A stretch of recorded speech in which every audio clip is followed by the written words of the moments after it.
अब कोई नहीं रहेगा गरीब। प्रदेश में अब कोई व्यक्ति गरीब नहीं रहेगा। मुख्यमंत्री अंत्योदय ग्रामोत्थान मेलों में 1 लाख से कम आमदनी वाले गरीब परिवारों की आर्थिक स्थिति को जल्द से जल्द कैसे सुधारा जाए, इस पर जिला प्रशासन व सरकार पूरा फोकस कर रही है।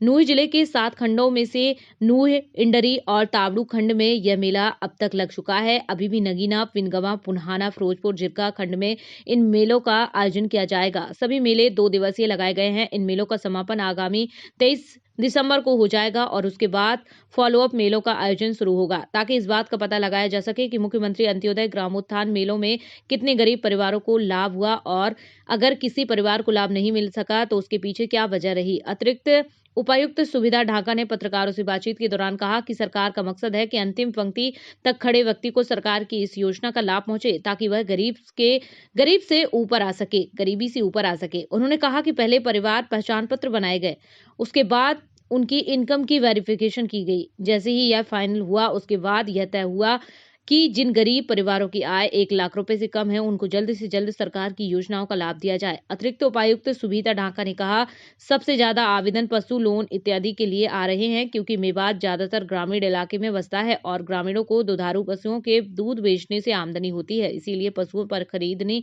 के लिए लोन की डिमांड ग्रामीण ज्यादा से ज्यादा कर रहे हैं। कुल मिलाकर अब वह दिन दूर नहीं जब जिला और प्रदेश में कोई व्यक्ति गरीब नहीं रहेगा। मुख्यमंत्री अंत्योदय ग्राम उत्थान योजना ग्रामीणों का उत्थान करने के लिए सबसे कारगर योजनाओं में से एक मानी जा रही है और इसका असर भी धरातल पर देखने को मिल रहा है।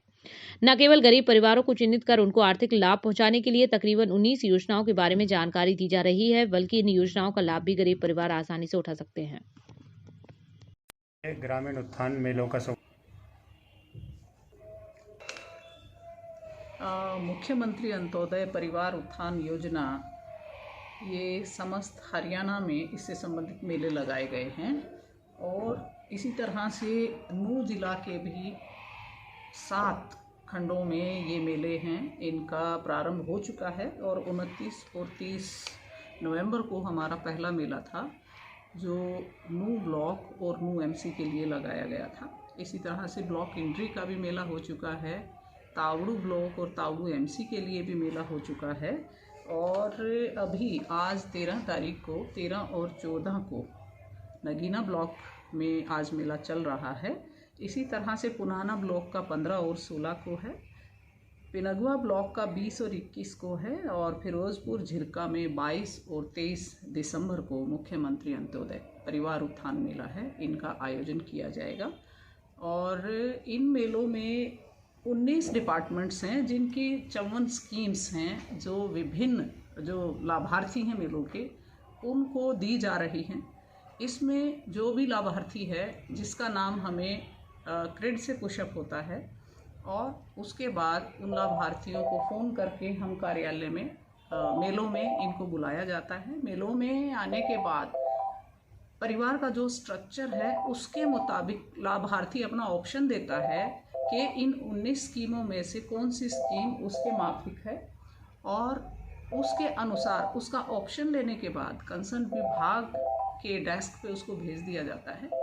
वो विभाग उस स्कीम का लाभ देने के लिए उससे जो भी डॉक्यूमेंट्स हैं, ज़रूरी डॉक्यूमेंट्स हैं, वो ले लेते हैं। और अगर ये स्वरोजगार की स्कीम है तो वहीं पे ही विभिन्न बैंकों के कर्मचारी भी वहीं पे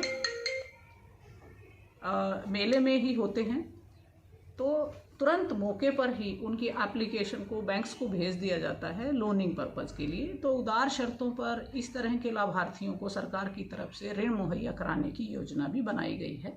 तो मेलों का उद्देश्य यही है कि सरकार का ये उद्देश्य है कि जो सरकारी स्कीमें हैं उनका लाभ जो सरकार के जो समाज के सबसे गरीब लोग हैं तो उस अंत्योदय व्यक्ति तक सरकार की स्कीमों का लाभ है वो पहुँचे और एक ही छत के नीचे उसको, ताकि विभिन्न विभागों के उसको चक्कर ना काटना पड़े और वही मौके पर उनकी समस्या का समाधान हो जाए। अब तक पालन की भी स्कीम है, मत्स्य पालन की स्कीम है, या फिर SCBC जो हमारा डेवलपमेंट कॉरपोरेशन है उनकी स्कीम है, माइनॉरिटीज़ की स्कीम्स हैं। तो अधिकतर लोग इन्हीं स्कीमों के लिए ऑप्ट कर रहे हैं और क्योंकि ग्रामीण इलाका है, जैसे यदि मैं नूंह की बात करूं तो ज़िले में ज़्यादातर जो पशुपालन विभाग है, लोग डेयरी के लिए ज़्यादा लोन्स के लिए अप्लाई कर रहे हैं।